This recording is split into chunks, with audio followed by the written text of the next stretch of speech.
Kashi news channel, सच है तो बोलेगा। काशी के पतालपुरी मठ में इस समय उत्तर प्रदेश और बिहार के कई प्रमुख व्यास धर्मांतरण वक्फ बोर्ड और वर्शिप एक्ट को समाप्त करने को लेकर मंथन कर रहे हैं। अखिल भारतीय व्यास संघ के अधिवेशन में 50 से अधिक कथावाचक शामिल हुए हैं।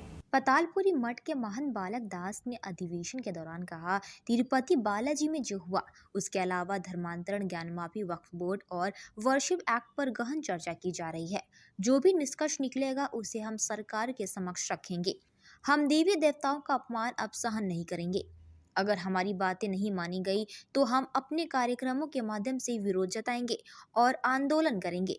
महंत बालक दास ने वक्फ बोर्ड को पूरी तरह समाप्त करने की मांग उठाते हुए कहा, अगर वक्फ बोर्ड को समाप्त नहीं किया जाता तो उसी तरह एक सनातन बोर्ड बनाया जाएगा और उसे वही सुविधाएं दी जाए जो वक्फ बोर्ड को मिलती है।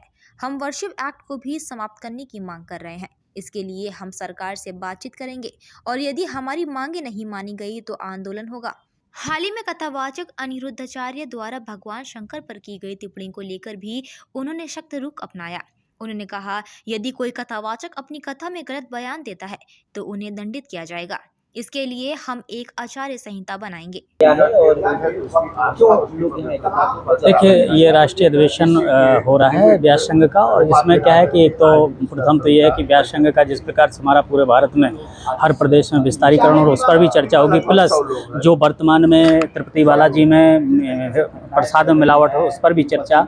इसके बाद जो है कि ज्ञानवापी और कृतवासेश्वर मंदिर पर जिस प्रकार से कब्जा करके बैठे उसको उस पर चर्चा, और जो धर्मांतरण हो रहा है उस पर चर्चा होगा, वक्फ बोर्ड पर चर्चा होगा और एफसी बोर्ड पर चर्चा होगा। तो इन सारी चीज़ों पर, बिंदुओं पर चर्चा होगी और चर्चा होकर के इन सारी चीज़ों को जो निकल करके आएगा वो आपको निकालेंगे और इस पर सरकार से बातचीत करेंगे। सरकार से बातचीत करके इन पर हमारा जो है वो होना चाहिए, क्योंकि हम लोग व्यास संघ पूरे जगत में बात करता है, पूरे विश्व में हमारी कथाएं होती हैं, जगह जगह कथाएं होती हैं। नहीं तो फिर हम कथाओं के माध्यम से अगर हमारी बात नहीं मानी जाएगी, हमारी देवी देवताओं को जो अपमान किया जाता है उस पर अगर कार्रवाई नहीं की जाएगी तो फिर हम आंदोलन के लिए बाध्य हो जाएंगे। इसलिए इस पर चर्चाएं